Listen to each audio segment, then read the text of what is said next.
साथ संगत जी, सत श्री अकाल। श्री गुरु नानक देव जी महाराज संसार का उद्धार करते हुए एक दिन ऐसे गांव में पहुंचते हैं जहां का हर व्यक्ति ऐसे कर्म करता था जो परमात्मा को प्रिय नहीं थे। गुरु नानक देव जी महाराज के साथ उनके प्रिय साथी भाई मर्दाना जी और भाई बालाजी भी थे, जो गुरुजी से अत्यंत प्रेम करते थे। गुरुजी गांव-गांव, नगर-नगर घूमते हुए, पुरानी संगतों से मिलते हुए एक दिन एक नगर में पहुंचे। गुरुजी ने नगर के बाहर एक सुनसान स्थान पर आसन लगाया। संगत जी, कुछ समय बीता, शाम का समय हो गया। जैसे जैसे उस गांव के लोगों को पता चला कि गांव के बाहर कोई फकीर अपने सेवकों के साथ बैठा है, तो लोग वहां आने लगे।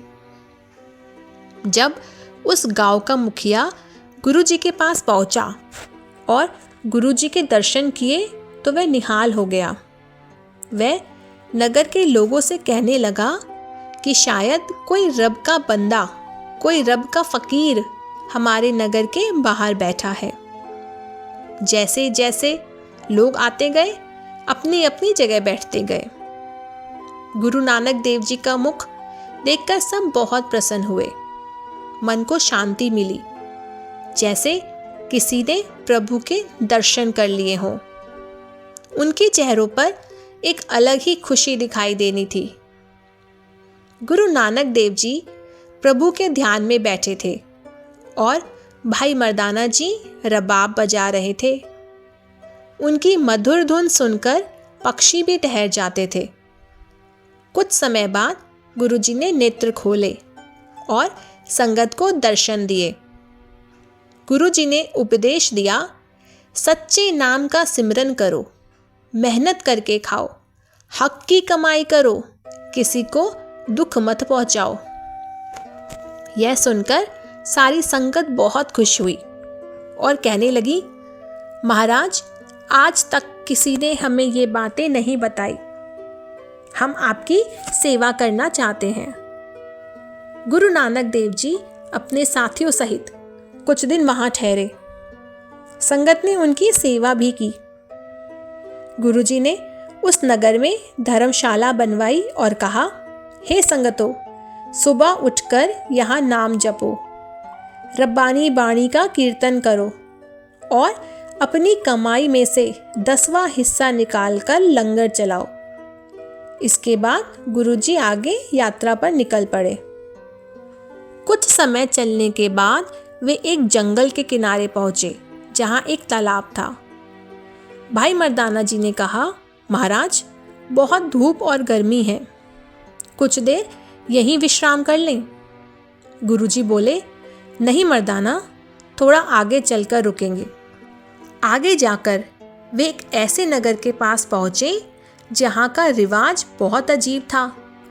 वहां के लोग दिन में सोते थे और रात को जागते थे।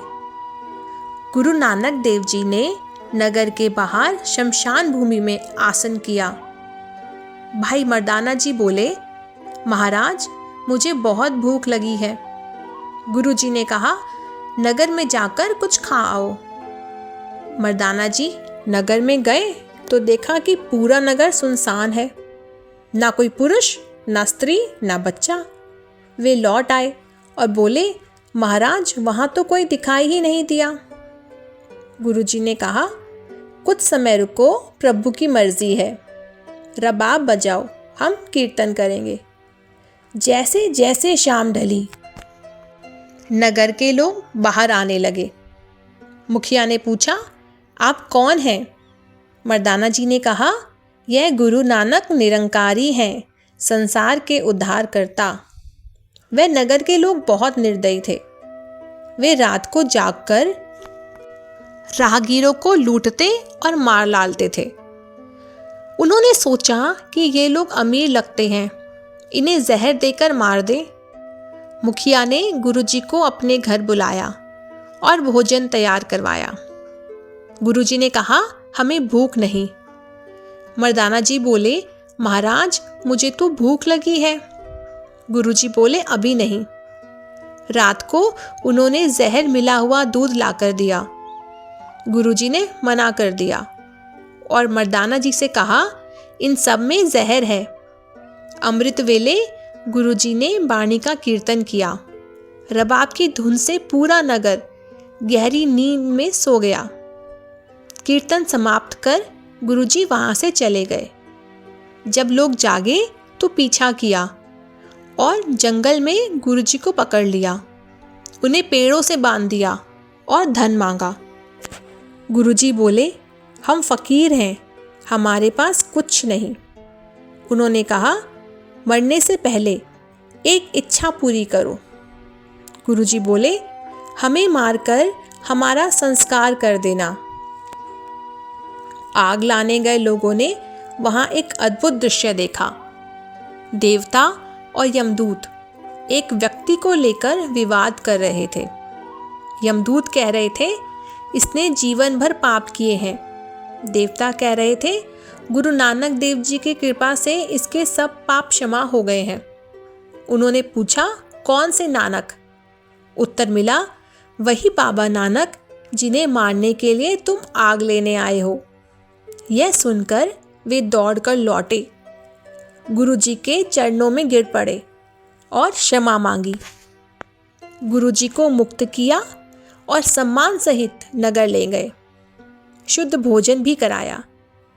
गुरुजी ने उन्हें बुरे कर्म छोड़ने, सच्ची मेहनत करने और नाम जपने का उपदेश दिया। वहाँ धर्मशाला बनी और भटके हुए लोग सही मार्ग पर आ गए।